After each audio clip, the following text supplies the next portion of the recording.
A woman climbed into a giant redwood tree to protect it from being cut down. At first people thought she'd come down after a few days. But weeks turned into months and she refused to leave. She lived on 2 small platforms and used ropes to hoist up supplies. Through extreme weather and even threats from the logging company, she stayed in the tree finally. After 738 days, the logging company agreed to protect the tree and nearby forest, and she climbed down.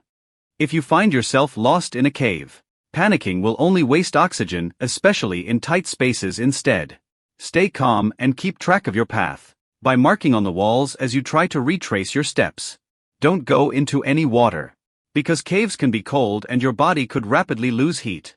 Now, if you're completely lost, immediately stop moving to avoid getting further into the cave. Restrict any food and water to last as long as possible. Make noise by tapping rocks, and occasionally yell to alert rescuers to your location. If you're trapped in a sewer, most people would try to call for help, but sewers are typically too deep underground to be heard.